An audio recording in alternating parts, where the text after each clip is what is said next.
चलो स्टार्ट करते हैं अपन। Capital budgeting, time value of money continue करें। कल वाले टॉपिक्स में से आपको कुछ पूछना है, कोई query? Simple interest, compound interest, annuity, future value, present value, सब क्लियर है? फ्यूचर वैल्यू में 3 केसेस अपन ने देखे, one time cash flow, annuity regular का फ्यूचर वैल्यू और एन्यूटी ड्यू का फ्यूचर वैल्यू। तीनों के फॉर्मूलाज भी मैंने आपको बताए थे। बेसिक फॉर्मूला सबसे इंपॉर्टेंट कंपाउंड इंटरेस्ट वाला है, P × 1 + i⁻n। उसी के बेस पे सारी चीजें आगे उन्होंने डिराइव की है, वो भी हमने कल देखा था, ज्योमेट्री प्रोग्रेशन, उसका समेशन, ये सब। अब आगे जो टॉपिक अपना बाकी है, last topic, that is regarding present value. और कैपिटल बजटिंग में एक्चुअली में प्रेजेंट वैल्यू वाला कैलकुलेशन आपको सबसे ज्यादा यूज में आने वाला है। कल जितना भी मैंने आपको बताया दैट वाज अ बेस। अब आज जो आपको समझाने वाला हूँ, अगर कल के टॉपिक्स अपन ने डिस्कस नहीं किए होते राइट फ्रॉम सिंपल इंटरेस्ट, तो आपको ये सब चीजें समझ ही नहीं आती। लेकिन कैपिटल बजटिंग कैलकुलेशन में कल जितना भी हमने सीखा वो उतना यूज नहीं आने वाला है जितना आज का टॉपिक प्रेजेंट वैल्यू वाला आपको काम आने वाला है। ठीक है, वो आगे के टॉपिक्स में आपको खुद समझ में आ भी जाएगा कि इसका यूज है। तो पहले प्रेजेंट वैल्यू है क्या वो क्लियर कर लेते हैं एग्जैक्टली, फिर आगे बढ़ते हैं। कल बेसिक मीनिंग मैंने आपको बता ही दिया था कि फ्यूचर वैल्यू और प्रेजेंट वैल्यू में रिलेशन क्या है। आज का अमाउंट जो भी आप इन्वेस्ट कर रहे हो that is at present value with interest. एक टाइम होराइजन के बाद इन फ्यूचर आपको जो अमाउंट वापस मिलेगा उसको हम क्या बोलेंगे, दैट इज फ्यूचर वैल्यू। कल वो जो 1 लाख और 1,33,000 अपने देख रहे थे, तो दोनों अमाउंट में हमने देख ही लिया था क्या हो रहा है। अब जो प्रोसेस था, जो अपना कंपाउंड इंटरेस्ट का फॉर्मूला है, जो ये फॉर्मूला की हम बात कर रहे थे, जब आप किसी भी पर्टिकुलर प्रिंसिपल अमाउंट पे इंटरेस्ट एड ऑन करके या कंपाउंडिंग करके अमाउंट या फ्यूचर वैल्यू फाइंड आउट कर रहे हो, तो ये जो प्रोसेस है ना, इस प्रोसेस को हम बोलते हैं कंपाउंडिंग। ये कंपाउंड इंटरेस्ट फाइंड कर रहे हैं ऑब्वियसली, तो कंपाउंडिंग बोलेंगे। तो ये हो रहा है, तो ये अमाउंट फाइंड आउट करना प्रिंसिपल पे इंटरेस्ट एड ऑन करके, तो this process is called compounding, जो कल हमने पूरा समझ लिया। अब इसके साथ एक और चीज होगी, सपोज मुझे अगर प्रेजेंट वैल्यू फाइंड करनी, कल जो मैंने आपको डेटा दिया था कि मुझे भाई किसी को 1,33,100 रुपीज पे करने हैं, और कब पे करने हैं, आफ्टर 3 ईयर्स। आज कितना अमाउंट इन्वेस्ट करूं कि 10% रेट ऑफ इंटरेस्ट पे 3 साल के बाद वो अमाउंट एग्जैक्टली इतना बन जाए, और जो मेरा इंटरेस्ट के साथ पैसा आएगा उसी में से मैं आपका पेमेंट क्लियर कर दूं। तो आज कितना इन्वेस्ट करूं, ये क्वेश्चन था, और उसमें आपका आंसर था 1 लाख रुपीज। अब ये अगर डेटा है और ये पोर्शन मिसिंग है, आपको फाइंड आउट करना है, तो आप क्या करोगे? क्रॉस मल्टीप्लाई करके इसको यहाँ पे ले जाओगे, सिंपल कैलकुलेशन, और फिर आप ये वैल्यू फाइंड आउट कर लोगे। तो फॉर्मूला यही रहने वाला है, लेकिन उसका प्रेजेंटेशन मॉडिफाई हो जाएगा। अब अगर मुझे ये चीज़ फाइंड आउट करनी है, अगर अननोन है, तो मैं इसके टर्म्स में फॉर्मूला बना सकता हूँ या नहीं? क्या करूँगा, प्रिंसिपल को वही रहने देता हूँ, जो ए है अमाउंट, ये चीज़ सामने चली जाएगी, 1 + i⁻n चलेगा। ये फॉर्मूला वही है, लेकिन प्रेजेंटेशन सिर्फ मैंने मॉडिफाई कर दिया डिपेंडिंग के मुझे क्या फाइंड आउट करना है। अब इसी चीज़ को मैं नाम दे देता हूँ प्रेजेंट वैल्यू। समझ आ गया? ये आज की वैल्यू है ना प्रिंसिपल, तो दिस इज प्रेजेंट वैल्यू। अब आप इसमें फाइंड आउट करोगे तो ये आपका 1 लाख रुपीज अपने आप आ जाएगा। ये जो प्रोसेस है, जब आप फ्यूचर वैल्यू में से इंटरेस्ट का पोर्शन हटा के आज की वैल्यू फाइंड आउट कर रहे हो, इस प्रोसेस को हम बोल रहे हैं डिस्काउंटिंग। ठीक है, समझ आ गया? तो प्रिंसिपल के ऊपर इंटरेस्ट एड ऑन करके फ्यूचर वैल्यू फाइंड आउट करना, उस प्रोसेस को हम कंपाउंडिंग बोल रहे थे। और अगर प्रेजेंट वैल्यू फाइंड आउट करनी है, फ्यूचर वैल्यू में से इंटरेस्ट का पोर्शन हटाना है आपको, तो उस प्रोसेस को हम डिस्काउंटिंग बोलेंगे। तो आज जो हम प्रेजेंट वैल्यू में करने वाले हैं ना, वहाँ पे डिस्काउंटिंग काम आएगा। कल जो हमने किया फ्यूचर वैल्यू में, कंपाउंडिंग ऑलरेडी अपने देख चुके हैं। तो ये फॉर्मूला इस तरीके से आप दोनों प्रेजेंटेशन के हिसाब से नोट कर लो, फिर आगे प्रेजेंट वैल्यू की आगे बात कर लेते हैं। ठीक है, कंप्लीट है दोनों चीज़ें। अब आगे प्रेजेंट वैल्यू के लिए वही 3 टर्म्स जो कल हमने देखे, present value of one time cash flow, वो आप हेडिंग दे दो एक बार उसको, present value of one time cash flow, annuity regular, और तीसरा केस है एन्यूटी ड्यू। ये 3 पॉइंट्स आने वाले हैं, एक एक करके एग्जांपल्स ले लेते हैं।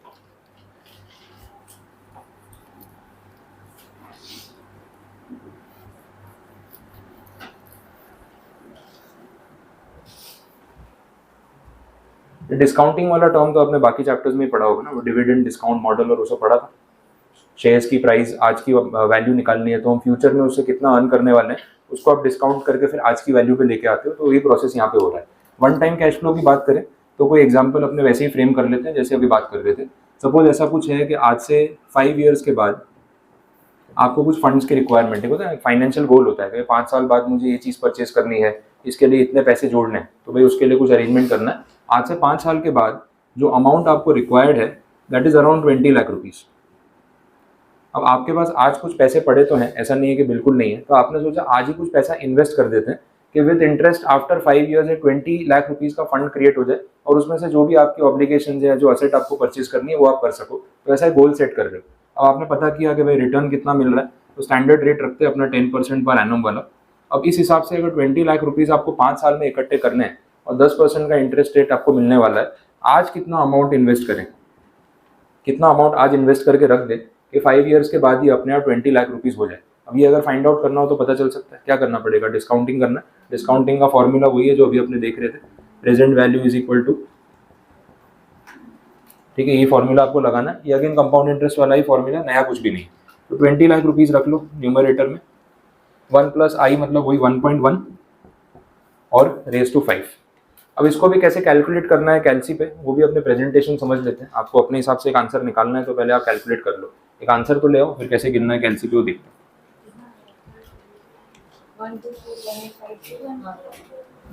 1 2 4 1 8 5 0। ऐसे मत बोलो 12,40,000 उस सेंस में बोलो तो समझ में आता है। 12 लाख ठीक, वो 2-5 रुपये 10 रुपये ठीक है, नियर अबाउट ही आंसर आ रहा है। 12,41,800 समथिंग आ रहा है, वो 40 रुपीज़ आ रहा है, 50 रुपीज़ वो चलेगा, ठीक है, अप्रोक्सीमेट आंसर भी चलेगा। तो this is the present value, मतलब आज अगर आपके पास इतने पैसे हैं, आप आज के आज इसको बैंक में रख दो और जो भी आपका रेट ऑफ इंटरेस्ट आ रहा है, कमिटेड है, वो मिल रहा है, 5 साल में अपने आप ये 20 लाख रुपीज़ बन जाएगा। ये आपको टैली भी करना है तो आप कैलसी पे वेरीफाई कर सकते हो। अब एक काम करो, कैलसी पे यही अमाउंट ले लो, 12,41,850 प्लस करके देख लेते हैं, अपने आप वो 20 लाख नियर अबाउट बन जाएगा।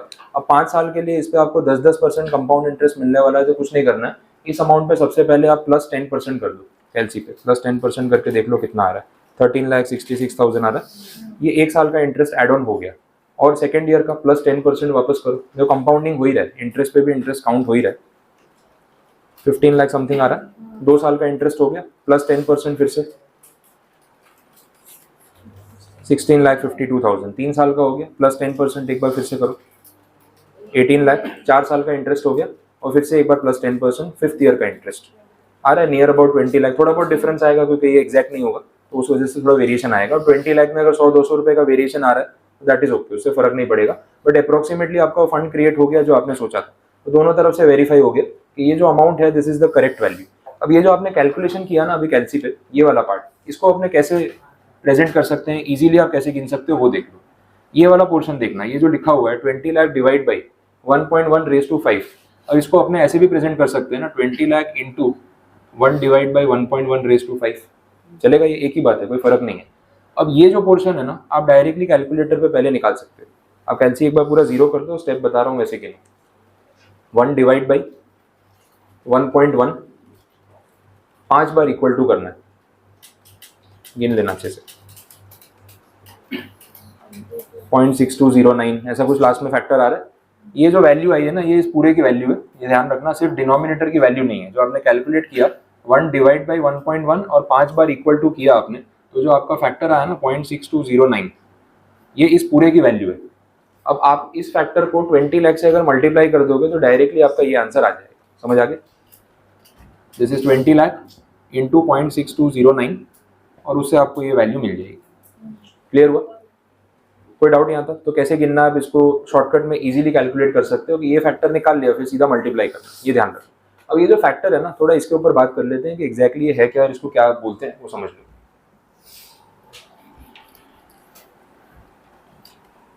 इसके लिए टर्म यूज होता है that is called present value interest factor. ये जो अपन ने फैक्टर कैलकुलेट किया ना, this is present value interest factor. ये एग्जैक्टली क्या है मैं आपको बता देता हूँ। ये जो हमने कैलकुलेट किया प्रेजेंट वैल्यू फैक्टर, ये हमने कैलकुलेट किया एट 10% और कितने साल के लिए, 5 साल के लिए। जो वैल्यू हमें मिली वो है 6209। ये 6209 पता है क्या है, आज से 5 साल बाद जो 1 रुपया होगा ये उसकी आज की वैल्यू है। सिंपल टर्म्स में बता रहा हूँ, पर रुपी बता रहा हूँ। आज से 5 साल बाद जो 1 रुपया होगा ये उसकी आज की वैल्यू है, प्रेजेंट वैल्यू। कितने रेट ऑफ इंटरेस्ट पे, 10%, और ड्यूरेशन तो मैंने आपको बोल दिया 5 साल। ये भी वेरीफाई करना है तो कैलसी पे टैली हो जाएगा। अब ये फैक्टर ही ले लो 0.6209, अप्रोक्सीमेट आएगा लेकिन चलेगा। 0.6209 आज की वैल्यू, मैं आपको ये बोल रहा हूँ कि 5 साल बाद ही 1 रुपया बन जाएगा एट 10% इंटरेस्ट। तो ये हमें वेरीफाई करना है, तो इसमें वही प्लस 10% ऐड करो, आ रहा है 0.68। अब एक बार फिर से प्लस 10% ऐड करो, 0.7513, एक बार फिर से 10% ऐड करो, 8264, एक बार और ऐड करो 0.9091, ऐसा कुछ आएगा, और फिफ्थ टाइम वापस से 10% ऐड करो, अप्रोक्सीमेटली 1 रुपी बन रहा है, तो टैली हो गया। मतलब ये जो अमाउंट है 6209, ये शो कर रहा है कि 5 साल बाद जो 1 रुपया होगा ये उसकी आज की वैल्यू है। तो अगर आपने आज इतना पैसा इन्वेस्ट कर दिया 10% पे, तो 5 साल के बाद ये पूरा 1 रुपी बन जाए। और यहाँ पे भी अपन ने वही कैलकुलेट किया था, कुछ नया नहीं किया। क्लियर है, समझ आ गया? तो इस फैक्टर को अपन क्या बोल रहे हैं, that is present value interest factor. ये इसके लिए टर्म यूज होता है PVIF, ये सिंगल ईयर का फैक्टर है। आ गया समझ में? ऐसे अपने कोई भी प्रेजेंट वैल्यू फैक्टर कैलकुलेट कर सकते हैं, जो भी आपकी रिक्वायरमेंट हो।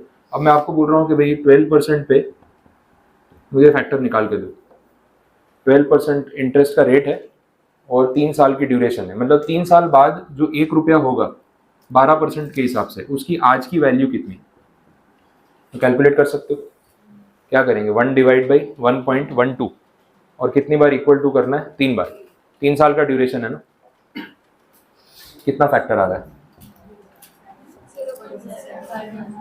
0.7513। नहीं, आपने 10% ले लिया,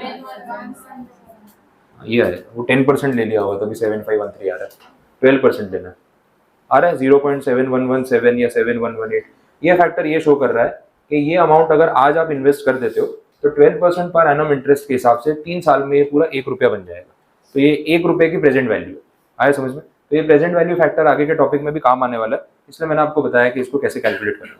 कोई क्वेरी यहाँ तक अब क्लियर है? तो ये वन टाइम कैश फ्लो जो था, मतलब वन टाइम इन्वेस्टमेंट जो आपको करना था प्रेजेंट वैल्यू पे, वो कितना करना है हमने कैलकुलेट कर लिया। फर्स्ट टाइप आपका यहाँ पे कंप्लीट। अब बात करेंगे एन्यूटी रेगुलर और एन्यूटी ड्यू की, कि उसमें प्रेजेंट वैल्यू कैसे कैलकुलेट करनी। इसके लिए कुछ क्वेश्चन फ्रेम कर लेते हैं, ये सब चीजें वापस आएंगी, तो एक बार फिर से आपको लिखवा दूं।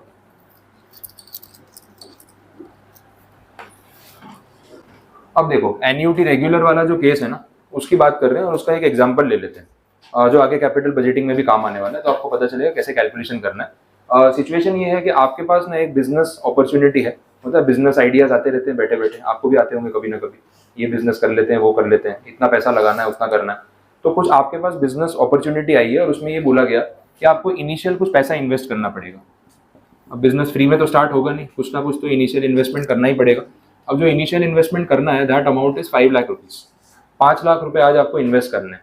अब हर बिजनेस से आप जो भी पैसा कमाओगे, हर बिजनेस की एक लाइफ होती है ना, कि इतने साल तक इससे हम अच्छा रेवेन्यू जनरेट कर पाएंगे, फिर या तो कुछ नया करना पड़ेगा या इसी में कुछ इनोवेशन करना पड़ेगा। तो एक प्रोजेक्ट की लाइफ होती है, इस प्रोजेक्ट की जो लाइफ है दैट इज 4 ईयर्स, ये अज्यूम कर लेते हैं कि 4 साल तक आप इस प्रोजेक्ट से पैसे कमा सकते हो। आज आपको 5 लाख रुपए लगाने हैं। अब बोले कितने पैसे कमा सकते हैं, तो कुछ कैश इनफ्लोज के बारे में कुछ डेटा होगा। एक्चुअल तो तभी पता चलेगा जब पैसा इन्वेस्ट करोगे, लेकिन एक अप्रोक्सीमेट या एस्टिमेटेड कैश इनफ्लो का एक सर्वे तो करेंगे कि कितना पैसा कमाएंगे, तभी तो डिसाइड कर सकते हैं कि इन्वेस्ट करना है कि नहीं करना है। तो कुछ डेटा उसके लिए फ्रेम कर लेते हैं ईयर वाइज। इसको मैं बोल रहा हूँ cash flow after taxes. Cash flow आपको पता ही है, आफ्टर टैक्स जो भी पैसा आपके पास बचेगा उसकी बात हो रही है। 4 साल की प्रोजेक्ट की लाइफ है। टोटल अमाउंट जो आप अर्न करोगे 6 लाख रुपीज, और इसमें कैश फ्लोज में अनइवन ले रहा हूँ, मतलब एन्यूटी नहीं रखते, फिर एन्यूटी वाला केस भी देख लेंगे। स्टार्टिंग में 1 लाख रुपीज, इसके बाद 150, 250 और लास्ट में फिर से 1 लाख। हो गया 6 पूरा, 4, 5 और 6, ठीक है, 6 लाख रुपीज हो रहा है। अब ये है कैश इनफ्लोज, एस्टिमेटेड है, स्टार्टिंग में आपको लग रहा है कि इतना आप अर्न कर लोगे। अब डिसीजन ये लेना है कि प्रोजेक्ट में इन्वेस्ट करें या ना करें। क्या लग रहा है, प्रॉफिटेबल लग रहा है आपको या नहीं? 5 लाख रुपए लगाए, 6 लाख रुपए कमाए, 1 लाख रुपया प्रॉफिट, इन्वेस्ट कर देते हैं, चलेगा? तो और कुछ सोचना पड़ेगा। अच्छा, अब ये बिजनेस में ना एक अजम्पशन होता है हमेशा कि हमारे पास कोई पैसा नहीं है। ये अजम्पशन तो आपको लेके ही चलना है। 5 लाख रुपए ऐसा नहीं घर पे पड़े हुए, 5 लाख रुपए आपको कहीं ना कहीं से बोरो करके लाने पड़ेंगे। एक टॉपिक आपने पढ़ा हुआ है कॉस्ट ऑफ कैपिटल, तो कहीं ना कहीं ये 5 लाख रुपए में आपकी कॉस्ट ऑफ कैपिटल तो आने वाली है। अब वो इक्विटी के फॉर्म में या डेट के फॉर्म में या प्रेफरेंस के फॉर्म में, लेकिन डिविडेंड इंटरेस्ट का कॉस्ट तो इसके ऊपर जाने ही वाला है। वो कॉस्ट भी तो कवर करना है, ठीक है? तो ऐसा बोल सकते हैं कि 5 लाख आज लगाया, 6 लाख कमाया, 1 लाख रुपए प्रॉफिट हो गया, ऐसा नहीं है। देखो 5 लाख रुपए तो आज लगाना है ना, और ये 6 लाख रुपए आज ही मिल जाएगा। सुबह इन्वेस्टमेंट किया, शाम को 6 लाख रुपए आ गए, 1 लाख प्रॉफिट हो गया, ऐसा हो रहा है। ये 6 लाख रुपए आपको कमाने के लिए 4 साल का टाइम देना है, तो टाइम वैल्यू ऑफ मनी भी तो कुछ होगी। ये 5 लाख रुपए जो आपने आज बोरो करके इन्वेस्ट किए, उस पर 4 साल तक बैंक वाले आपसे इंटरेस्ट भी तो चार्ज करेंगे अगर आपने बोरो किया हुआ है। तो कॉस्ट ऑफ कैपिटल भी तो कंसिडर करना पड़ेगा ना। अब आप इसको अपॉर्चुनिटी कॉस्ट नाम दे सकते हो, कॉस्ट ऑफ कैपिटल बोल सकते हो, रेट ऑफ इंटरेस्ट बोल सकते हो, कुछ भी नाम बोलो, लेकिन ये आपका कॉस्ट है। तो इस कॉस्ट को अपने अज्यूम कर लेते हैं at the rate 10% per annum, ये आपका बोरोइंग कॉस्ट है। तो अब आपको इन पैसों में से ये 10% का ब्याज भी देना है, उसके बाद अगर कुछ बचेगा तो ही फायदा है ना, अदरवाइज तो कोई बेनिफिट है ही नहीं। बट डिसीजन तो आज लेना है, इन्वेस्टमेंट आज करना है, 5 लाख रुपीज इन्वेस्ट करें या ना करें, और ये एस्टिमेटेड कैश फ्लोज है, और इसके बेस पे आपको डिसाइड करना है वेदर टू इन्वेस्ट और नॉट। तो डिसीजन कैसे ले? अब डिसीजन लेने के लिए अमाउंट्स कंपेयर करने पड़ेंगे। आप डायरेक्टली ये अमाउंट कंपेयर कर नहीं सकते हो, बिकॉज टाइम स्केल अलग है। ये आज की वैल्यू है, प्रेजेंट वैल्यू है, और ये प्रेजेंट वैल्यू नहीं है, ये फ्यूचर वैल्यूज है। ये 1 साल बाद की वैल्यू, ये 2 साल बाद की वैल्यू, ये 3 साल बाद की वैल्यू। तो डायरेक्ट कंपेरिजन तो हो ही नहीं सकता। अब ऑप्शन क्या है, या तो ये 5 लाख को फ्यूचर वैल्यू पे लेके जाओ, या फिर ये सारे अमाउंट्स को प्रेजेंट वैल्यू पे लेके आओ। तो हम क्या करेंगे, इन सब अमाउंट्स को आज की वैल्यू पे लेके आएंगे, और फिर देखेंगे कि आज के टर्म्स में ये 6 लाख रुपए की वैल्यू क्या है। डिस्काउंटिंग करना पड़ेगा, समझ आ रहा है? अब कल मैंने आपको एक वो टाइमलाइन बना के समझाया था फ्यूचर वैल्यू, सेम टाइमलाइन यहाँ पे बनेगा, वो भी देख लो, जो प्रोजेक्ट की लाइफ है उस हिसाब से 4 साल की लाइफ है यहाँ पे हम देख रहे हैं, ठीक है। अब ये जो 5 लाख रुपए है, ये तो आप आज यहाँ पे इन्वेस्ट कर रहे हो, तो ये आउटफ्लो है, नेगेटिव में लिख रहा हूँ इसको। 5 लाख रुपीज आपने इन्वेस्ट किए, रिटर्न कितना आ रहा है आपके सामने, यहाँ पे 1 लाख रुपीज आ रहा है, यहाँ पे 1.5, यहाँ पे 2.5, और लास्ट वाला जो है अगेन 1 लाख, ठीक है। तो ये सारे कैश इनफ्लोज है। अब देखो टाइम स्केल अलग अलग है। ये जो 1 लाख रुपया है, ये आज से 1 साल बाद आपको मिला, अपने रेगुलर वाला फ्लो मानता है, क्योंकि बिजनेस में ऐसा तो होगा नहीं साल के पहले ही दिन प्रॉफिट हो जाएगा, पैसा तो साल के एंड तक ही आप कमाओगे। तो इसलिए अपने ईयर एंड पे या वो रेगुलर एन्यूटी टाइप से इसको कंसिडर करना है। एन्यूटी है नहीं, लेकिन इसे समझाने के लिए आपको रेगुलर वर्ड यूज कर रहा हूँ। तो ये 1 लाख रुपए जो आपको 1 साल बाद मिला, उसकी आज की वैल्यू कितनी होगी वो निकाल सकते हैं। इस 1 लाख की प्रेजेंट वैल्यू निकाल सकते हो। डिस्काउंटिंग रेट है आपके पास 10%, ठीक है। तो इसको 1 लाख रुपए को 10% से डिस्काउंट करके आज की कितनी वैल्यू आ रही है वो फाइंड आउट करनी है।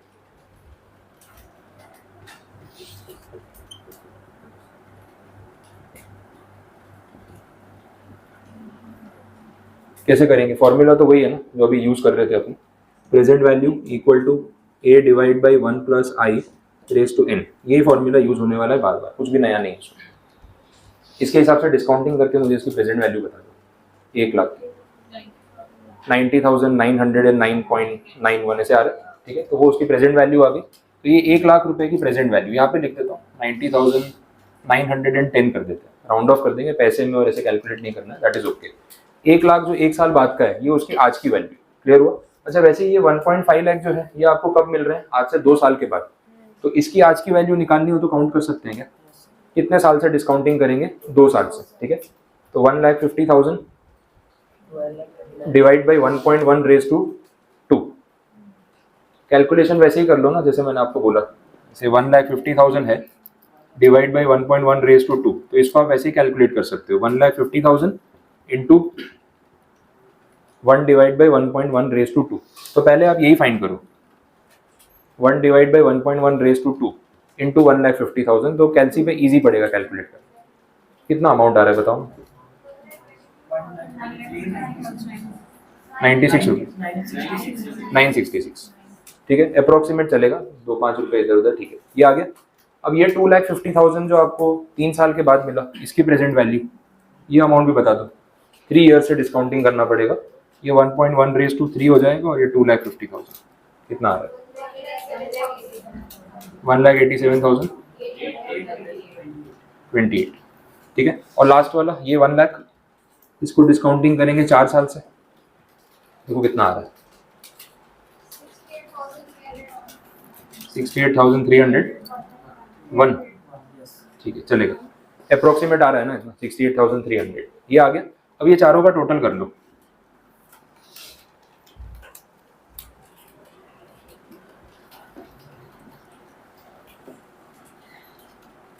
टोटल करो कितना आ रहा है? 4,71,500, ये आ रहा है 4,71,005 रुपीज। ये जो आपने आज 5 लाख रुपए लगाए, उसके सामने आपको ये जो कैश फ्लोज मिले, ये उनकी प्रेजेंट वैल्यू है। अब ये 4,71,000 क्या रिप्रेजेंट कर रहा है पहले ये समझ लो। इसका मतलब ये है, आपने ऐसे देखा जाए तो प्रॉफिट तो कमाया ही है, ऐसा तो नहीं कि प्रॉफिट नहीं कमाया। वो तो कोई भी बता सकता है, 5 लाख रुपए लगा के 6 लाख रुपए घर में आए, तो 1 लाख तो प्रॉफिट कमाया ही था। तो प्रॉफिट कहाँ चला गया? वो ये पे करने में चला गया। इस अमाउंट का मतलब ये है कि आपने आज जो 5 लाख रुपीज लगाए उसके पीछे जो आपका कॉस्ट ऑफ कैपिटल लगा ना, 4 साल तक जो आप बैंक को इंटरेस्ट पे करते हैं, वो इंटरेस्ट पे करने के बाद आपके पास क्या बचा? 4,71,000। और इसके लिए आपने इन्वेस्ट कितना किया? 5 लाख रुपीज। तो फायदा हुआ नुकसान हुआ? नुकसान हुआ। बैंक वाले ने तो अपना ब्याज कमा लिया, आपको मेहनत करके 1 रुपया भी नहीं मिला, उल्टा आपकी जेब से और पैसे चले गए। तो 6 लाख रुपीज जो आया ना, उसमें से जो डिफरेंस का अमाउंट है 1,29,000 अप्रोक्सीमेटली, ये आपका कॉस्ट ऑफ कैपिटल में चला गया और आपके हाथ में, कंपनी के हाथ में इतना पैसा बचा। तो क्या फायदा हुआ इन्वेस्ट करके? इससे तो 5 लाख रुपए यहाँ लगाते ही नहीं, कहीं और इन्वेस्टमेंट कर देते जहाँ से आपको फिक्स रिटर्न मिल जाता। बिजनेस करके कोई फायदा नहीं। तो अगर आप फिजिबिलिटी फाइनेंशियली बात करो तो ये प्रोजेक्ट में इन्वेस्ट करना आपके लिए फिजिबल नहीं इन्वेस्ट करना चाहिए था। इससे बेटर है कहीं और पैसे लगा देते। आ रहा है समझ में? क्लियर हुआ? तो ये प्रेजेंट वैल्यू जो हमने फाइंड आउट की, ये आज की वैल्यू है। अब मैं आज के 5 लाख और आज के 4,71,000 कंपेयर कर सकता हूँ डायरेक्टली 1 to 1 और डिसीजन ले सकता हूँ। लेकिन आज के 5 लाख रुपए और 4 साल में मिलने वाले टोटल 6 लाख रुपए डायरेक्टली कंपैरिजन नहीं हो सकता, बिकॉज कोई भी दो चीजों को कंपेयर करना हो तो उनका सेम स्केल पे, सेम लेवल पे होना जरूरी है। और ये दो अमाउंट सेम लेवल पे नहीं है, वो आपको यहीं से दिख रहा है। ये टोटल 6 लाख रुपए है और ये आज के 5 लाख रुपए, डायरेक्टली कंपेरेबल नहीं है। तो हमने पहले प्रेजेंट वैल्यू निकाली, इसमें से ना हमने वो इंटरेस्ट का फैक्टर हटा दिया। ये 1 लाख और ये 90,000 में जो डिफरेंस है, that is the interest factor जो आपको बैंक को कॉस्ट ऑफ कैपिटल पे करना पड़ा। या वैसे भी सोच सकते हो यही 5 लाख रुपए कहीं और लगाते तो कितना कमाते? अपॉर्चुनिटी कॉस्ट 10% कमाते हैं सपोज, तो that is the discounting rate जो आपने यहाँ पे अज्यूम कर लिया। अब ये रेट चेंज होगा तो आपके डिसीजन पे फर्क पड़ सकता है क्या? हो सकता है सर। मैं रेट चेंज करता हूँ एक बार, आप एक अगले सम की तरह कैलकुलेट करके बताओ ना क्या डिफरेंस आएगा। अपने 10% के बदले ना इसको कर देते हैं 8% पर एनम। यही पूरा क्वेश्चन है। 8% पर एनम से अगर करना हो तो प्रेजेंट वैल्यू क्या आएगी और डिसीजन पे क्या फर्क पड़ेगा? आ रहा है पॉजिटिव अमाउंट आ रहा है, कुछ बच रहा है या फिर अभी भी लॉस है? पूरा लिख के नहीं सॉल्व करोगे चलेगा, सिर्फ अमाउंट्स लिख लो और टोटल कर लो। ये टोटल से मतलब है, बाकी कुछ नहीं। कैसे करना है वो तो आपको बताइए, ट्राई करो और बताओ। 4,90,000 और किसी का आया तो टैली कर लो, नियर अबाउट सेम है तो चलेगा। 100-200 का डिफरेंस भी इट इज ओके। बोलो, आ रहा है अप्रोक्सीमेटली आंसर? अभी भी नुकसान है ना, मतलब अगर आपको 10% के बदले 8% के ब्याज पे पैसा मिल जाए, स्टिल लॉस है। फिर भी इन्वेस्ट करने का फायदा नहीं, क्योंकि 5 लाख आज के टर्म्स में तो रिकवर नहीं हो रहे। इससे और सस्ते रेट पे पैसे मिल सकते हैं, 7%, 6%, तो मे बी वो पॉजिटिव में आ जाता, लेकिन 8% पे तो पॉजिटिव नहीं है। क्लियर, ये चीज़ पता चल गई? तो ये प्रेजेंट वैल्यू हमने कैसे कैलकुलेट की, एक एक कैश फ्लो के लिए ये आपको मालूम पड़ गया। अब यही चीज़ प्रेजेंटेशन वाइज भी बता देता हूँ, जो वो प्रेजेंट वैल्यू फैक्टर की अपने बात कर रहे थे, आपने कैलकुलेट तो वैसे ही किया। ये मैंने कॉलम इसलिए ब्लैंक रखा हुआ है, PVIF एट द रेट 10%। जैसे आपने इसको डिस्काउंटिंग किया तो 1 लाख इंटू 1 डिवाइड बाई 1.1, वो प्रेजेंट वैल्यू फैक्टर निकाला, वो फैक्टर आपका आया था 0.9091। फिर वैसे ही आपने जब इसको डिस्काउंट किया तो आपका फैक्टर आया होगा 8264। टैली करना है तो आप कर दो साथ में, 7513 और ये आएगा 6830। ऐसे आपके फैक्टर्स आए थे, आपने वही किया है कैलकुलेशन में, कुछ नया नहीं। फिर आपने इसको मल्टीप्लाई कर दिया और ये आपकी प्रेजेंट वैल्यू आ गई। ऐसे ही करके हमने सारी वैल्यूज़ निकाली और फिर ये आपने टोटल कर दिया। फिर प्रेजेंट वैल्यू फैक्टर क्या रिप्रेजेंट कर रहा है, फिर से मैं आपको वही बता रहा हूँ। ये 9091 जो है क्या रिप्रेजेंट कर रहा है कि आज से 1 साल बाद जो 1 रुपया होगा, ये उसकी आज की वैल्यू है। At what rate on discount? 10%। Discounting rate change होगा तो फैक्टर्स चेंज हो जाएंगे। जैसे आपने 8% पे गिना तो फैक्टर्स अलग आए होंगे, ये 10% के फैक्टर्स है। 8264 क्या रिप्रेजेंट कर रहा है कि आज से 2 साल बाद जो 1 रुपया होगा उसकी आज की प्रेजेंट वैल्यू कितनी होगी? 0.8264। 7513 क्या शो कर रहा है? 3 साल बाद जो 1 रुपया होगा ये उसकी आज की वैल्यू। आपको टैली करना है तो कोई प्रॉब्लम ही नहीं, आप ये अमाउंट ले लो स्क्रीन पे, इस पर 10% करके आप 3 बार ऐड कर दो, अपने आप देखो 1 रुपी बन जाएगा। अगर आप यहाँ से स्टार्ट करोगे, एक बार आप 10% ऐड करोगे तो ये आएगा, फिर एक बार 10% ऐड करोगे तो ये आएगा, और एक बार फिर से ऐड करोगे तो 1 रुपी पूरा हो जाएगा। तो टैली करने में तो कोई प्रॉब्लम है ही।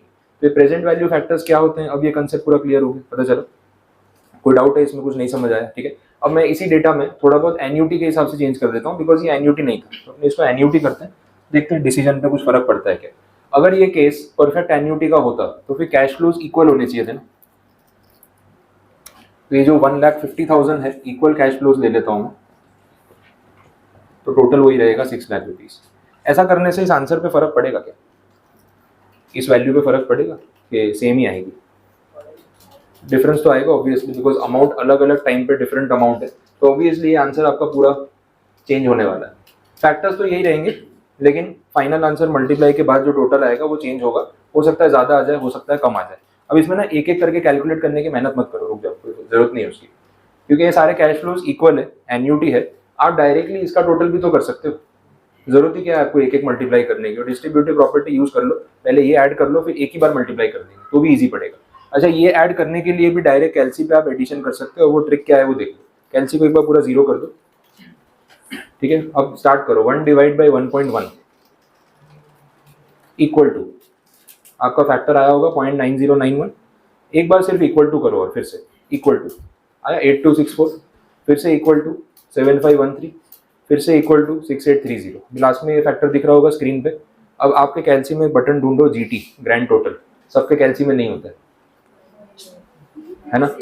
अब जिसके कैलसी में है वो तो एक बार कर लो, आजू बाजू देख लो जिनका नहीं है, तो जीटी बटन प्रेस किया आपने, that is grand total. Grand total करने से क्या हुआ पता है, ये आपकी स्क्रीन पे जो अमाउंट आए थे ना एक एक करके, ये चारों ऐड हो गए, इसका टोटल क्या आ रहा है बता दो, 3.169 ऐसा कुछ आ रहा है, ठीक है। तो जो भी अमाउंट आ रहा है ना, इसको हम डायरेक्टली मल्टीप्लाई करेंगे विद 1,50,000, 6 लाख से मत कर देना क्योंकि ऑलरेडी टोटल है। इसको मल्टीप्लाई करो, कितना आ रहा है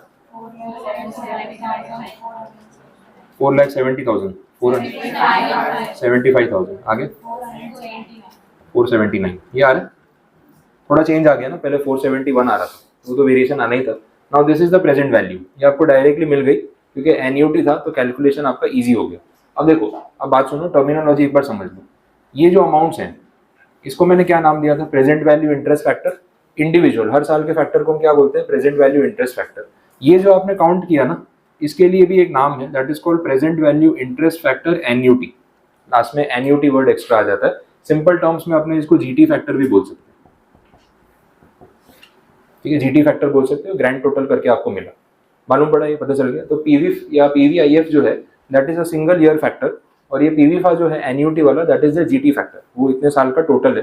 दोनों बातों में फर्क क्लियर। और जब एन्यूटी वाला केस होता है तो हम जीटी फैक्टर डायरेक्टली निकाल के इससे मल्टीप्लाई कर सकते हैं, एक एक साल का मल्टीप्लीकेशन करके टोटल करने की जरूरत नहीं, करोगे तो भी आंसर तो सेम ही आने वाला है, तो ऐसा करने की कोई नीड नहीं। आगे समझ में आता, क्लियर हुआ जीटी फैक्टर क्या है और इंडिविजुअली ये किस तरीके से कैलकुलेट होगा, ठीक है। तो ये कैलकुलेशन आपके सामने। और कुछ पॉइंट, हाँ, जो जीटी फैक्टर जिनके कैलसी में नहीं है, अगर आपका ये जीटी बटन नहीं है कैलसी में, तो दो ऑप्शन है आपके पास। सबसे पहला ऑप्शन, नया कैलकुलेटर ले लो, वो सस्ता पड़ेगा, ठीक है। अगर आपको नहीं कैलकुलेटर लेना है, वही वाला यूज़ करना है, तो फिर M+ और MRC यूज़ करना पड़ेगा, तो वो भी आप कैलकुलेट कर लो। है किसी का जीटी बटन नहीं है जीटी के बिना, हाँ, तो फिर आप एक बार कैलकुलेट करके देख लो कैसे करना है। वही 1 डिवाइड बाई 1.1 से स्टार्ट करो, बाकी लोग भी कर सकते हो ना, M+ तो सभी में होता है, बाकी लोग भी वो ट्रिक सीख सकते हैं। 1 डिवाइड बाई 1.1 इक्वल टू 0.9091 आ गया। अब बीच में M+ प्रेस करना पड़ेगा, वो मेमोरी में सेव हो गया।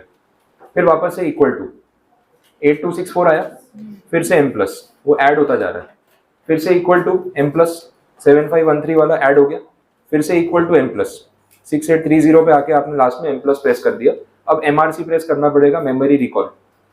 तो देखो ये फैक्टर आ गया होगा 3.169। नया कैलसी लेना सस्ता है ना, इसलिए बोला मैंने, तो वो M+ बार बार करना पड़ेगा। इससे बेटर है कि आप नया कैलकुलेटर ले लो जिसमें जीटी बटन हो, इजी रहेगा। बोलो, कोई कंफ्यूजन यहाँ तक समझ आया? अब ये जो अपन ने प्रेजेंट वैल्यू निकाली 4,75,000, पूरा ये टेबल बना के, इसको भी तो अपने फॉर्मूला से कैलकुलेट कर ही सकते हैं। अब फॉर्मूला की बात कर लेते हैं, एक्चुअल कैलकुलेशन तो आपको बता दिया, फॉर्मूला देख लेते हैं। ये आपको नोट करना है तो एक बार कर लो, 1,50,000 वाला, क्योंकि एन्यूटी वाला केस आगे फॉर्मूला में काम आने वाला है। पहले लिख लो फिर देखते हैं।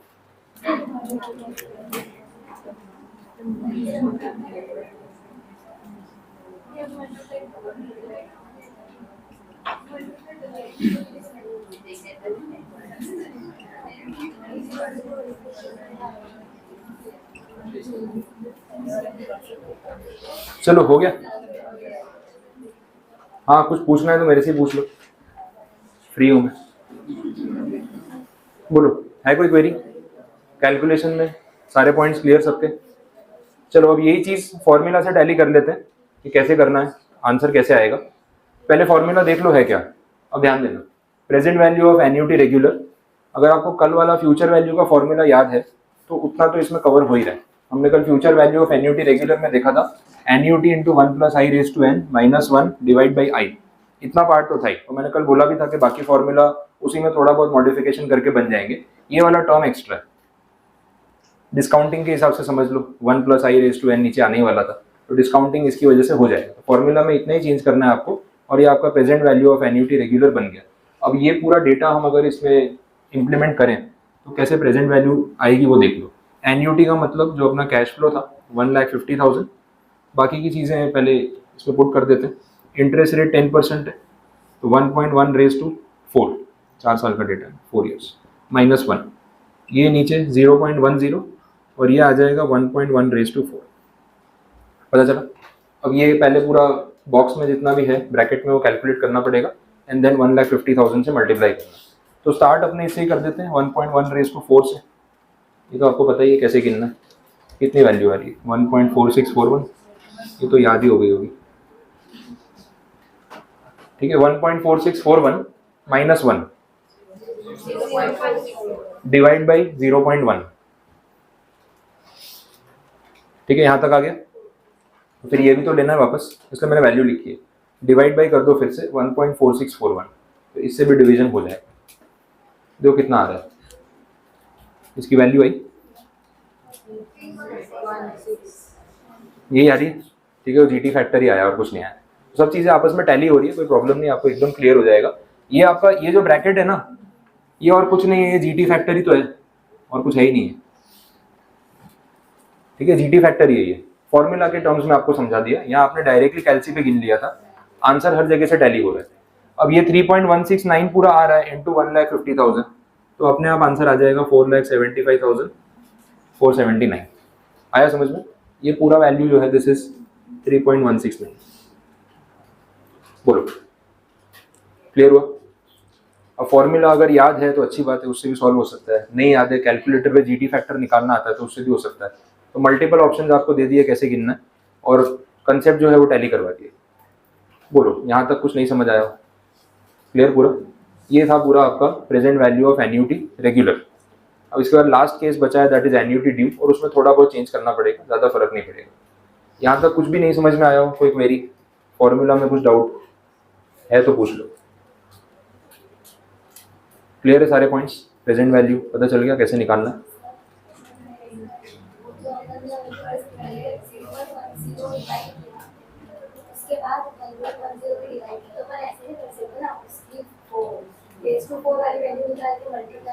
हाँ चलेगा चलेगा। वो आपके क्या स्क्रीन पे जो नंबर आ रहे थे उसके फ्लो में मैंने बता दिया। आपको पहले मल्टीप्लाई करना है और फिर जो भी ये आया उससे डिवाइड करना है, वो चलेगा, एक ही बात है। फाइनल आंसर में कोई फर्क नहीं पड़ेगा। ठीक है, डन? यहाँ तक कंप्लीट? नोट कर लिया? आगे बाकी है, आगे देख लें अब last part, annuity due. Data में नंबर चेंज नहीं करते अपने, टाइमलाइन में फर्क आएगा बस।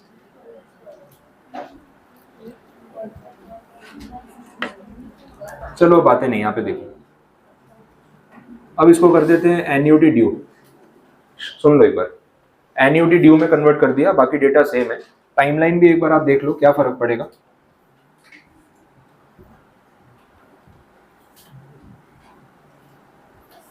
ठीक है, अब 5 लाख रुपए जो है वो तो आप यहीं पे इन्वेस्ट कर रहे हो, वो सेम रहने वाला है, पर उसके सामने जो कैश इनफ्लोज है इसकी टाइमिंग बदल गई ना। ये जो पहला 1,50,000 है ये आपको कब मिल रहा है?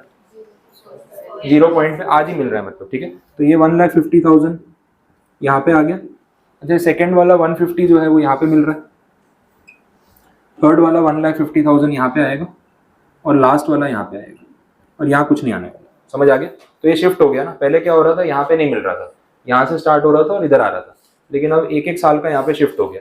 अब इस सिचुएशन में हम प्रेजेंट वैल्यू फाइंड आउट करेंगे तो डेफिनेटली आंसर में कहीं ना कहीं वेरिएशन आने ही वाला है। कैसे वेरिएशन आएगा, क्या फर्क पड़ेगा, वो देख लो। प्रेजेंट वैल्यू फैक्टर के हिसाब से भी बात कर लेते हैं और फॉर्मूला भी देख लेंगे। ठीक है, अब मुझे बताओ, ये जो सबसे पहला अमाउंट है 1,50,000, ये आपको यहीं पे मिला ना, तो इसकी प्रेजेंट वैल्यू क्या होगी? सेम रहेगी या कुछ फर्क पड़ेगा? कुछ डिस्काउंटिंग करना है, 1 साल 2 साल कुछ नहीं।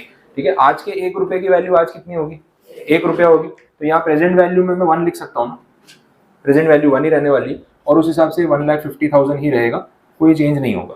अब ये वाला जो 1,50,000 है, सेकेंड वाला, इसको अगर आज की वैल्यू पे लाना है तो कितने साल से डिस्काउंट करना पड़ेगा?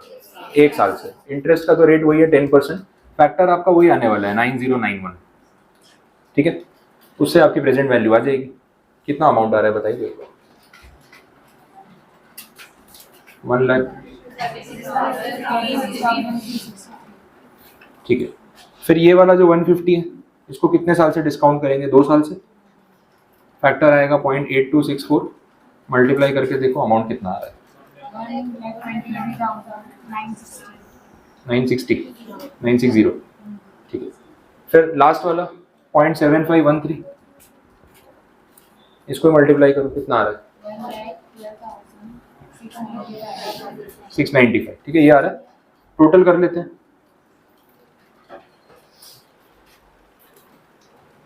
प्रेजेंट वैल्यू कितनी आ रही है?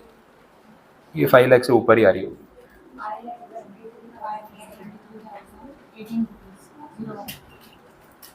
ठीक है, अप्रोक्सीमेट ये आंसर आ रहा है आपका 5,23,000।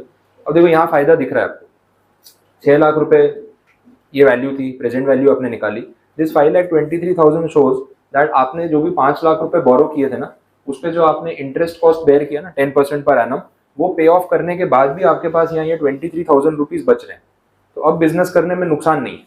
फिर आपको सोचना है, बोले सर अब 23,000 के लिए 5 लाख लगा के 4 साल तक कौन मेहनत करेगा, वो अलग प्रॉब्लम है। लेकिन कहीं ना कहीं अमाउंट ये शो कर रहा है कि नुकसान तो नहीं है, कुछ ना कुछ तो आपने कमाया। तो ये पॉजिटिव आ रहा है, यहाँ पे प्लस में अमाउंट आ रहा है 23,000। आपका इनिशियल इन्वेस्टमेंट हटाने के बाद भी आपके पास कुछ ना कुछ अमाउंट तो यहाँ पे बच ही रहा है। समझ आ गया? तो डिसीजन लेना है तो हाँ, ये वाले केस में अपने इन्वेस्टमेंट कर सकते हैं, इसमें कोई नुकसान नहीं है, कुछ पैसे बचेंगे। आया समझ में? अब ये चीज़ तो मैन्युअली आपने कैलकुलेट कर ली, अगेन फॉर्मूला में इसको इंप्लीमेंट करके देख लेते हैं क्या चेंज आएगा। अब ध्यान दें,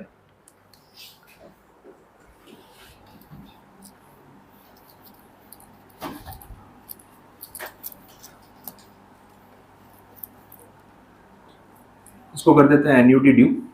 अब फॉर्मूला कुछ ऐसा है, एन्यूटी वाला अमाउंट तो रहने ही वाला है आगे, 1 + i raised to n-1। Same formula है लेकिन n के बदले n-1 हो गया, इतना चेंज कर दिया। और साथ साथ में एक और फैक्टर इसमें ऐड होगा, उसको वापस से बोलेंगे एन्यूटी। ये रिलेट करा देता हूँ ऐसा क्यों बोल रहा हूँ। फॉर्मूला कुछ ऐसा बन गया, जो अभी आपने प्रीवियस फॉर्मूला देखा वही है, n के बदले n-1 हो गया, 1 साल कम कर दिया, और लास्ट में प्लस एन्यूटी करके एक बार वापस से उसको ऐड कर दिया। ये यहीं से रिलेट हो जाएगा, ऐसा क्यों कर रहा हूँ। देखो अभी आप यहाँ पे ध्यान दो, इसी से ये चीज़ पता चल जाएगी। ये जो भी ये प्रेजेंट वैल्यू फैक्टर्स आपने निकाले, देखो फर्स्ट वाले फैक्टर में कोई डिस्काउंटिंग हुआ क्या? नहीं हुआ। ये जो एन्यूटी था ये वही का वही रहा। डिस्काउंटिंग कितने साल में हुआ? बाकी के ईयर्स में हुआ। अब आप इमेजिन कर लो, जब भी present value of annuity due वाला केस होगा, कभी भी कोई भी नंबर्स होंगे, फर्स्ट वाले केस में तो डिस्काउंटिंग कभी नहीं होगा, ये समझ आ रहा है। लेकिन बाकी के केस में 1-1 साल का डिस्काउंटिंग होता जाएगा। तो इसलिए वो n के बदले फॉर्मूला में क्या आ गया? n-1। तो अगर आपका प्रोजेक्ट ड्यूरेशन 4 साल का है तो डेफिनेटली फर्स्ट ईयर की वैल्यू तो सेम ही रहती है, तो डिस्काउंटिंग तो 3 बार ही हुआ। यही प्रोजेक्ट अगर आपका 10 साल का होता तो डिस्काउंटिंग 9 टाइम्स हुई होती। इसलिए फॉर्मूला में उन्होंने क्या कर दिया? n के बदले n-1 कर दिया। अब वैल्यूज पुट करके देखते हैं, टैली करवाता हूँ क्या आंसर आ रहा है। देखो एन्यूटी का अमाउंट है आपका 1,50,000। ये जो बॉक्स है इसमें आप जब वैल्यूज पुट करोगे 1.1 raised to 3 - 1, ये 0.1 और ये 1.1 raised to 3, इसका पूरे का जो आंसर आएगा ना वो ये 3 का टोटल आएगा। एक बार आप कैलसी पे एक बार 0 कर दो ना, ये तीनों का टोटल पहले कर लेते हैं। 1 / 1.1 इक्वल टू आया 0.9091, फिर से एक बार इक्वल टू 8264, फिर से एक बार इक्वल टू 7513 और जीटी प्रेस कर दो 2.48 समथिंग आ रहा है कुछ। ये 3 का टोटल आ रहा है आपका 2.48। आगे जो भी डेसिमल है कितना है बता दो, 2.4868 ये आ रहा है। ये जो पूरा है इसकी वैल्यू यही आने वाली है 2.4868। पता चला? अब इसमें आप ये मल्टीप्लाई करोगे जब, तो आपको क्या मिलेगा पता है? ये 3 का टोटल मिलेगा। और फिर ये वाला तो मिसिंग रह गया ना, ये तो अपन ने ऐड किया ही नहीं। तो ये वाला ऐड करने के लिए उन्होंने लास्ट में क्या कर दिया? वापस से प्लस एन्यूटी। प्लस एन्यूटी मतलब 1,50,000 फिर से ऐड होगी, तो इसे आपका टोटल वैल्यू आ जाएगी 5,23,018। अब फॉर्मूला पूरा लगा के चेक करोगे वही आने वाला है। और अगर आपको जीटी फैक्टर के हिसाब से करना है तो फिर ऑप्शन क्या है? अभी आपने स्क्रीन पे ये सॉल्व किया था ना, कितना आया था? 2.4868 प्लस 1 ऐड कर दो, क्या फर्क पड़ेगा? टोटल जीटी फैक्टर कितना हो जाएगा? 3.4868। ये जीटी फैक्टर हो गया। इसमें 1,50,000 मल्टीप्लाई करो, देखो ये आ रहा है कि नहीं आ रहा? आगे हो ही जाएगा। ये तीनों डिस्काउंट करके जीटी से ऐड कर दिया 2.4868 प्लस 1 ऐड कर दिया तो वो एन्यूटी अपने आप ऐड हो गया और फैक्टर बन गया 3.4868। अब ये टोटल है तो इसमें सीधा 1,50,000 मल्टीप्लाई करो, आपका ये आंसर आ ही जाएगा। क्लियर हुआ? तो ये चीज़ मैन्युअली कैसे कैलकुलेट करनी है वो भी हमने देखा। फॉर्मूला पे अगर आप जाते हो तो क्या करना है वो आपके सामने ये फॉर्मूला। अब इसमें आप ये भी कर सकते हो मैथ्स के हिसाब से, अगर थोड़ा एन्यूटी आप कॉमन ले लो तो यहाँ +1 बचेगा, वो +1 यही वाला है। ठीक है, वही चीज़ है वो और कुछ भी नहीं। जो अपन ने +1 ऐड किया ना वो वही है। आप यहाँ से ये पूरे फॉर्मूला में से अगर आप एन्यूटी कॉमन निकाल लो तो क्या बचेगा, दिस ब्रैकेट +1, वो +1 कौन सा है, वो ये है, और ये जो ब्रैकेट है वो कौन सा है 2.4868। दोनों चीज़ें आपके सामने है। भाई डेटा कैसे कैलकुलेट हो रहा है और फॉर्मूला में उसका क्या इंप्लीकेशन है वो आपके सामने। क्लियर? तो ये नोट कर लो फॉर्मूला एक बार। और कुछ क्वेरी है, कुछ नहीं समझ आया तो बोलो। तो इससे क्लियर तरीका नहीं हो सकता है समझने का। दोनों चीज़ें, फॉर्मूला भी आपको पूरा रिलेट करा दिया कैसे आ रहा है और डेटा आपके सामने है।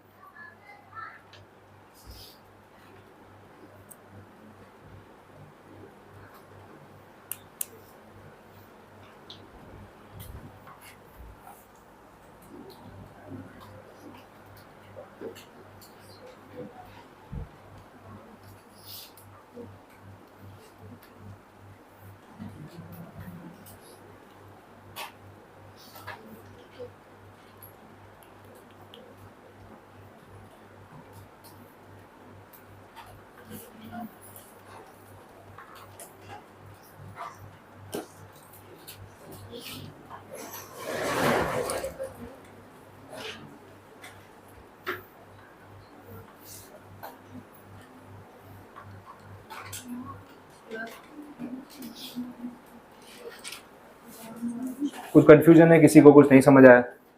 अभी है पूरा लिखा हुआ तो बता दो। n-1 क्यों लिया पता चल गया ना, क्योंकि फर्स्ट ईयर में डिस्काउंटिंग होता ही नहीं है तो फॉर्मूला में n-1 ही आना था। बट अगर सिर्फ n-1 करके इसी को कैलकुलेट कर लेते तो ये अमाउंट रह जाता फिर 1 वाला, इसलिए फिर उसके लिए पीछे प्लस एन्यूटी कर दिया तो वही वो अमाउंट वही आने वाला है एन्यूटी वाला। तो पीछे 1,50,000 फिर से ऐड कर दिया और टोटल ये बन गया। तो इसके साथ आपके सारे केसेस जो है वो कंप्लीट है। आगे कैपिटल बजटिंग में ये प्रेजेंट वैल्यू वाला जो टॉपिक है वो सबसे ज़्यादा यूज होने वाला है। Future value, compound interest, simple interest नहीं आएगा। बट आप ही समझ लो यहाँ तक पहुँचने के लिए वो बेस आपको पता ही नहीं होता। मैं डायरेक्टली ये बताता तो नहीं समझ में आता क्या हो रहा है, क्योंकि कंपाउंड इंटरेस्ट का जो बेसिक है वो आपका पहले क्लियर होना जरूरी था, इसलिए अपन ने वहीं से स्टार्ट किया। तो मैंने पूरा टॉपिक कवर करा दिया। अब इसमें इससे ज़्यादा कुछ पेंडिंग नहीं, सब कुछ कवर हो चुका है। डन यहाँ तक? तो इसके साथ अपना टाइम वैल्यू ऑफ मनी वाला पूरा पार्ट कंप्लीट है। अब कल से अपने कैपिटल बजटिंग स्टार्ट करने वाले हैं। उससे पहले जो मैंने आपको ऐप डाउनलोड करने के लिए बोला था वो एक बार देख लेते हैं। ये सारी इंटरेस्ट वाली चीज़ें उससे थोड़ा सा क्लैरिफाई करा देता हूँ, कंपाउंडिंग का इफेक्ट आपको पता चल जाएगा। ऐप एक बार ओपन कर लो।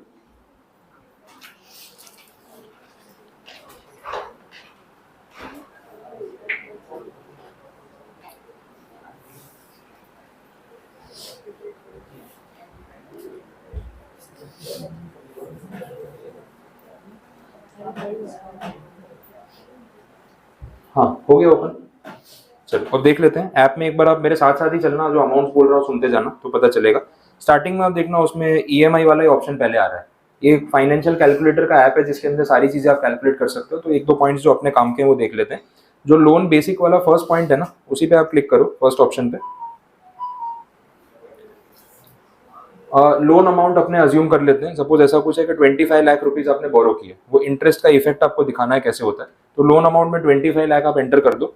Interest rate 8% per annum count कर लेते हैं और ड्यूरेशन रख लो 15 ईयर्स। होम लोन की स्टैंडर्ड कंडीशन नहीं है, 15 साल का होम लोन, 8% पर एनम का इंटरेस्ट और 25 लाख रुपीज आपने बोरो किए। तो वो नीचे कैलकुलेट पे प्रेस करना, आपको ईएमआई का अमाउंट मिल जाएगा। आया 23,891 समथिंग। ये आपका मंथली ईएमआई आएगा अगर आप इतना अमाउंट बोरो करते हो तो। अच्छा, इसमें प्रिंसिपल जो आप रीपे करोगे बैंक को वो तो पूरा 25 लाख रिटर्न करना ही है। नीचे आप देखो इंटरेस्ट कॉस्ट कितना जा रहा है, 18 लाख समथिंग है। ये एक्चुअल रियल अमाउंट है। आप अगर 15 ईयर्स तक लोन का पैसा यूज करोगे तो एट द एंड आप टोटल रीपेमेंट कितना करोगे, 43 लाख। तो 25 लाख बोरो किया और रिटर्न कितना करना पड़ेगा, 43 लाख। समझ आया? अब इसकी रिपोर्ट भी है, ऊपर देखना इनपुट लिखा है ना ऊपर स्टार्टिंग में, जहाँ पे अपना अमाउंट एंटर किया था ना एकदम स्टार्टिंग में, उसके बाजू में एक रिपोर्ट वाला ऑप्शन है। वो रिपोर्ट वाले ऑप्शन पे जाओ, उसमें आपको ईयरली मंथली रिपोर्ट आएगी। वो ईयरली रिपोर्ट एक बार देखना। उसमें देखो फर्स्ट ईयर का डेटा क्या बता रहा है।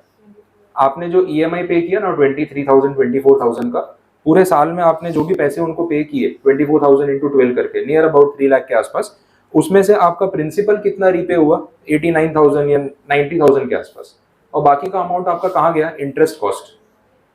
ठीक है, तो दैट इज 1,97,000। अभी आपको अगर वो DT वाला पार्ट याद आ रहा हो, जिन्होंने ग्रुप 1 लास्ट टाइम पढ़ा, तो 24B में जो अपने 2 लाख रुपए का इंटरेस्ट क्लेम नहीं करते थे as loss from house property, ये वही 2 लाख है, 1,97,000। तो इसका आपको डिडक्शन फिर आपकी टोटल इनकम में से मिल जाता है और उसमें आपका टैक्स सेविंग होता है, ये वो अमाउंट है। बट आप रेशियो देख रहे हो, फर्स्ट ईयर में आपने 3 लाख रुपए भरे हैं या 2,90,000, उसमें से आपका प्रिंसिपल रीपेमेंट सिर्फ 90,000, बाकी का पूरा इंटरेस्ट कॉस्ट है। तो कितना हैवी इंटरेस्ट कॉस्ट इनिशियली आ रहा है वो आप देखो। अब देखना उसमें फर्स्ट ईयर के एंड पे जो आपका आउटस्टैंडिंग लोन बचा है वो 24,10,000 बचा है। अब नेक्स्ट ईयर में जो इंटरेस्ट काउंट होगा वो तो उसी पे होगा, ठीक है। तो नेक्स्ट ईयर में आप देखो इंटरेस्ट का कॉस्ट आपका कुछ कम हो गया, 1,97,000 के बदले 1,89,000 हो गया। वो क्यों फर्क पड़ा, क्योंकि रिड्यूसिंग बैलेंस के ऊपर इंटरेस्ट काउंट हो रहा है। प्रिंसिपल रीपेमेंट कितना हो गया, 97,000 बढ़ गया वो। अब ये ट्रेंड आप देखना आगे, ईयरली आपका इंटरेस्ट का कॉस्ट जो है वो कम होता जा रहा है और प्रिंसिपल रीपेमेंट का जो प्रोपोर्शन है वो बढ़ता जा रहा है। टोटल EMI आप मंथली 24,000 ही पे कर रहे हो, बट उसमें इंटरनल बाइफर्केशन चेंज हो रहा है। आया समझ में। और जैसे जैसे आप ईयर वाइज आगे जाओगे, लास्ट ईयर पे जाके आप देखो इंटरेस्ट का कॉस्ट सिर्फ 12,000 है और आपका प्रिंसिपल रीपेमेंट 2,75,000 है, क्योंकि आउटस्टैंडिंग बचा ही उतना है। तो उस पर एक साल का कितना इंटरेस्ट आ जाएगा, क्लियर। अच्छा, अब ये जो रिपोर्ट है उसमें ऊपर वापस जाना, जो ईयरली वाला ऑप्शन आपको दिख रहा था ना, उसमें एक मंथली वाला ऑप्शन भी है, उस पर क्लिक करो, ये रिपोर्ट मंथली आ जाएगी, ठीक है। तो वो ईयर वाइज था, उसमें भी डिवीजन हो गया। फर्स्ट मंथ का डेटा देख लो, 25 लाख जो आपने बोरो किया है, एक महीने तक आपने 25 लाख रुपए यूज किया, तो एक महीने का उस पर इंटरेस्ट कितना हो गया, 16,667 रुपीज। ये 8% पर एनम पे आप कैलसी पे गिनोगे तो भी आ जाएगा। तो उतना इंटरेस्ट पे हुआ, बाकी का आपका प्रिंसिपल रीपे हुआ। तो your first EMI 24,000 annuity regular, क्योंकि एक महीना पैसा यूज किया ना, तो पहले 24,000 में से आपका 16,000 इंटरेस्ट चला गया, बाकी का 7,000 प्रिंसिपल रीपे हुआ। सेकेंड मंथ का जो इंटरेस्ट काउंट होगा वो 25 लाख पे नहीं होगा, वो 24,92,000 पे होगा, ठीक है। तो देखो इंटरेस्ट के अमाउंट में बहुत माइनर सा रिडक्शन हुआ, 16,667 के बदले 618 हो गया। वो भी देखो मंथली बेसिस पे भी ऐसा रिड्यूस होता जा रहा है। बैंक वाले आपसे जो इंटरेस्ट चार्ज करते हैं ये उसका एक्चुअल कैलकुलेशन। तो लोन लेने से पहले आपको कभी भी कंपैरिजन करना हो कि आपका इंटरेस्ट कॉस्ट कितना जा रहा है, वो होम लोन हो या कार लोन हो, जितने भी ड्यूरेशन का, आप इसमें एंटर करके उसको चेक कर सकते हो। पता चला ये। तो इफेक्ट दिख रहा है, इनिशियली इंटरेस्ट रेट ज्यादा होता है और लेटर ईयर्स में इंटरेस्ट रेट कम हो जाता है, बिकॉज आपका प्रिंसिपल रीपे होता जाता है। तो रिमेनिंग अमाउंट पे आपको इंटरेस्ट पे करना है। ये एक पॉइंट हो गया। तो लोन वाला तो मैंने आपको बता दिया। अब इससे बैक चले जाते हैं, चलो आगे देखें। अब देखो इसमें जो और ऑप्शंस है ना, उसमें आप थोड़ा आगे सर्च करना। म्यूचुअल फंड्स वाला एक टैब मिलेगा, उसमें ग्रीन कलर का है, म्यूचुअल फंड्स के बारे में लिखा है। उसमें दिखेगा सिस्टमैटिक इन्वेस्टमेंट प्लान, SIP, उस पर क्लिक करो। क्योंकि SIP में लोग इन्वेस्ट करते हैं ना, मुझे कंपाउंडिंग का इफेक्ट आपको दिखाना, देखना कैसे। इसमें ना आपको ऑप्शन दिख रहा है लमसम डिपॉजिट, रेगुलर डिपॉजिट। अपने रेगुलर रखते हैं क्योंकि SIP इज मंथली बेसिस पे एक अमाउंट अज्यूम कर लेते हैं, सपोज 10,000 रुपीज, 10,000 आप मंथली SIP कर रहे हो। इंक्रीज डिक्रीज में भी कुछ भी एंटर मत करो, अपने मानते हैं कि 10,000 रुपये फिक्स है और ओवरऑल आप इतना ही इन्वेस्ट करने वाले हो, ईयरली कुछ चेंज नहीं करेंगे। एक्सपेक्टेड रेट ऑफ रिटर्न रख लेते हैं 12%, क्योंकि म्यूचुअल फंड में लोग इन्वेस्ट करते हैं तो एक्सपेक्टेशन होती है कि भाई 10-12% रिटर्न तो निकले, इन्फ्लेशन को तो बीट करें। और इन्वेस्टमेंट आप कर रहे हो 5 साल के लिए, तो ड्यूरेशन में, टर्म में आप 5 ईयर्स एंटर कर दो और कैलकुलेट करो। देखो नीचे रिजल्ट आ रहा है, आपने डिपॉजिट कितना किया 5 साल में, 6 लाख रुपए, 10,000 पर मंथ के हिसाब से, और रिटर्न कितना जनरेट हुआ, 2,11,000, 12% पे। 12% is a good rate of return, लेकिन अभी आपको एब्सोल्यूट नंबर बहुत छोटा दिख रहा है। क्या 6 लाख रुपए लगाए, 5 साल में सिर्फ 2 लाख का रिटर्न, तो आपको लग रहा होगा बेकार है SIP में क्या इन्वेस्ट करने का, ठीक है। रिटर्न कितना आ रहा है टोटल, 2 लाख रुपीज, 11,000 इतना आ रहा है। अब इसको चेंज करते हैं, बाकी का जो ऊपर आपने डेटा एंटर किया वही रहने दो, सिर्फ ड्यूरेशन चेंज करो, इन्वेस्टमेंट को लॉन्ग टर्म कर देते हैं। 5 साल के बदले आपने 10 साल तक इन्वेस्ट किया, कंपाउंडिंग का इफेक्ट देखते हैं। कितना इन्वेस्ट किया आपने 10 साल में, 12 लाख रुपए, वही 10,000 पर मंथ के हिसाब से। अब देखो रिटर्न कितना जनरेट हुआ उस पर, 10,42,000, ठीक है। ये क्लियर हो गया। तो 12 लाख पे आपको 10 लाख का रिटर्न दिख रहा है, अब थोड़ा अच्छा लग रहा होगा कि हाँ इन्वेस्ट करना चाहिए। पहले 5 साल में 6 लाख पे सिर्फ 2 लाख रुपए रिटर्न जनरेट हुआ, लेकिन नेक्स्ट 5 ईयर्स में और 6 लाख आपने जब इन्वेस्ट किया और टोटल 12 लाख का इन्वेस्टमेंट हुआ, तो टोटल रिटर्न 2,11,000 से बढ़ के कितना हो गया, सीधा 10,42,000। मैंने आपको बोला था कंपाउंडिंग लेटर ईयर्स पे बहुत जल्दी मल्टीप्लाई होता है, ये उसका एग्जाम्पल है। इसको और आगे बढ़ाते हैं ना, 10 ईयर्स को 15 कर देते हैं। हाँ अब दिख रहा है, अब मजा आ रहा है ना। और 15 साल रुकना पड़ेगा इसके लिए, पेशेंस भी एक चीज होती है। 18 लाख रुपीज आपने डिपॉजिट किया, रिटर्न देखो सामने 29 लाख हो गया। अब आपको लग रहा होगा कि हाँ अब ये सही है, इसमें इन्वेस्टमेंट करना चाहिए, आज से स्टार्ट करते हैं। अच्छा 15 का 20 साल कर देते हैं, और मजा आएगा। देखो टाइम पास के लिए बहुत अच्छा ही है। कभी लाइफ में ऐसा आपको थोड़ा डीमोटिवेटेड फील हो रहा हो ना, इसमें बड़े बड़े नंबर एंटर करो, अच्छा लगेगा। 24 लाख रुपीज आपने डिपॉजिट किया, रिटर्न देखो 68 लैक्स, और टोटल वैल्यू कितनी बन गई 92 लैक्स। बट अगेन 20 ईयर्स, जितने आप हो अभी डबल हो जाओगे तब तक, ठीक है 20 के 40 के हो जाओगे तब तक वेट करना पड़ेगा। तो टाइम के साथ साथ कंपाउंडिंग का इफेक्ट देखो अब कितना फास्ट है। अच्छा इसकी भी अपने रिपोर्ट निकाल के देख सकते हैं, एक बार देखो ना ऊपर रिपोर्ट वाला ऑप्शन, ठीक है ईयरली रिपोर्ट आपको दिख रही है। देखो पहले साल का रिटर्न देखो 7,800, सेकेंड ईयर का रिटर्न देखो सीधा 23,000, थर्ड ईयर का 40,000, बढ़ता जा रहा है। अब देखो वो 5 साल के बाद जो रिटर्न आने लगा वो आपके एवरी ईयर के इन्वेस्टमेंट के ऑलमोस्ट बराबर हो रहा है। 1,20,000 हर साल इन्वेस्ट कर रहे हो और सामने आपको ना उससे ज्यादा रिटर्न मिलना शुरू हो गया। ये अक्यूमुलेशन और कंपाउंडिंग की वजह से, क्योंकि हर साल आप पैसे इन्वेस्ट कर रहे हो ना, वो आपका कॉर्पस फंड जो है बढ़ता जा रहा है, पूरे पे रिटर्न काउंट हो रहा है, तो वो एड ऑन हो रहा है। एंड में देखो 20th वाले ईयर में क्या सिचुएशन है, आपने उस साल कॉन्ट्रीब्यूट 1,20,000 किया, लेकिन सामने आपको जो रिटर्न मिला वो 9,80,000, कितने टाइम्स हो गया। बट ये सिर्फ 120 पे नहीं है, वो जो पूरा आपने इतने 20 साल तक इन्वेस्टमेंट किया उस पे, लेकिन कंपाउंडिंग का इफेक्ट देख रहे हो कितना फास्ट मल्टीप्लाई हो रहा है लेटर ईयर्स पे। तो लॉन्ग टर्म इन्वेस्टमेंट्स में ना पहले 5 to 7 ईयर्स ध्यान दो। आपको ये अगर एजेंट से बात करोगे ना, SIP आपको कोई बेच रहा है वो भी यही बोलेगा, बोले सर लॉन्ग टर्म तक होल्ड करना पड़ेगा 7-8 ईयर्स 10 ईयर्स तक, पहले 2-5 साल में आपको रिटर्न नहीं दिखेगा, वही 6 लाख पे 2 लाख दिखेगा, लेकिन आप लॉन्ग टर्म तक होल्ड करोगे तो एक अच्छा फंड क्रिएट होगा। तो पेशेंस रखना पड़ेगा, तभी जाके आप एक बड़ा फंड क्रिएट कर सकते हो, शॉर्ट टर्म में नहीं होगा। फिर उसके लिए क्रिप्टो वाला ऑप्शन है आपके पास, वो यहाँ पे नहीं हो सकता। क्लियर। तो कैसे कैलकुलेट करना है पता चला। ये मंथली भी देखना है तो रिपोर्ट आपके पास है, वो भी आप देख सकते हो। एकदम ग्रेजुअल बेसिस पे, स्लो बेसिस पे ग्रो होगा, लेकिन बाद में फिर अच्छा रिटर्न जनरेट होना स्टार्ट हो जाएगा। SIP वाला भी कैलकुलेशन यहाँ पे आपका कंप्लीट। अब इसमें आपको कुछ चेंजेस करने हैं तो वो भी कर सकते हो, ऐप में अच्छा ऑप्शन दिया हुआ है, एकदम वो इनपुट वाले पे आना स्टार्टिंग में, जहाँ आपने 10,000 वो सब ऐड किया था ना, इसमें वो भी ऑप्शन दिया है कि अगर ईयरली कोई ये टारगेट कर रहा है कि मैं हर साल थोड़ा थोड़ा इन्वेस्टमेंट बढ़ाऊंगा, जैसे 10,000 से स्टार्ट कर रहा हूँ, अगले साल से 11,000 करूंगा, फिर 12,000 करूंगा, एनुअली अगर आपको कुछ इन्वेस्टमेंट ग्रो करना है, वो ऑप्शन भी आप यहाँ पे एंटर कर सकते हो। 1,000 रुपये ऐड कर देते हैं ना आपने, कि एवरी ईयर अपनी जो मंथली SIP है वो 1,000 रुपये से बढ़ती जाएगी इन्फ्लेशन के साथ, इनकम ग्रोथ के साथ। तो इंक्रीज और decrease regular deposit every year, जब ये ईयरली बेसिस पे, ठीक है एक बार 1,000 रुपये डाल देते हैं और क्या। वही 20 ईयर्स रखो, 12% का रेट, देखें कितना फर्क पड़ रहा है। अब देखो 46,80,000 आपका कुछ डिपॉजिट है, 1 करोड़ रुपए उस पर आपका रिटर्न जनरेट हो गया, और मेच्योरिटी पे अमाउंट कितना आ गया 1.5 करोड़ के आसपास। तो जैसे नंबर्स आप एंटर करोगे वैसे आपको रिटर्न बताएगा, और ग्राफ और रिपोर्ट में सारी चीज़ें क्लियर हो जाएगी। ठीक है, आज से स्टार्ट कर देना इन्वेस्टमेंट। और क्या देखें, और कोई अच्छा ऑप्शन है इसमें, और बहुत सारी चीज़ें हैं। अच्छा लास्ट में देख लो, ध्यान दो, जो मेन ऑप्शन था ना जहाँ पे सारे ऑप्शंस थे, म्यूचुअल फंड एंड एवरीथिंग, आप थोड़ा बैक आ जाओ उससे, उसमें देखना लास्ट में एक जनरल वाला टैब है, compound interest, simple interest, inflation दिख रहा है। तो जो कंपाउंड इंटरेस्ट अपने गिन रहे थे वो आप इसमें भी कैलकुलेट कर सकते हो, लेकिन एग्जाम में अलाउड नहीं है, तो आपको खुद गिनना आना चाहिए, इसके भरोसे मत जाना। बोलो पता चल गया इंटरेस्ट का इफेक्ट, कंपाउंडिंग का इफेक्ट। ठीक है, इनफ है, यही आपको बताना था इसमें। बाकी और बहुत सारे ऑप्शन है, आपको ट्राई करने हैं तो फिर करते रहना। रिकरिंग डिपॉजिट, टाइम डिपॉजिट्स हैं, नेशनल पेंशन स्कीम, वो सब भी है इसके अंदर। इवन इनकम टैक्स कैलकुलेट करने का ऑप्शन भी दिया हुआ है। PPF वाला भी कैलकुलेशन करना है तो वो भी कर सकते हो। PPF का ऑप्शन भी आपको देखना है तो उसमें अमाउंट एंटर करके देख लेना कितना आपको रेगुलर रिटर्न मिलता है। कंप्लीट आ गया पूरा समझ में बस। तो इसके साथ अपना टाइम वैल्यू ऑफ मनी और ये सब पूरा बैकअप। अब कल से कैपिटल बजटिंग जो मेन टॉपिक है वो स्टार्ट करेंगे। ठीक है।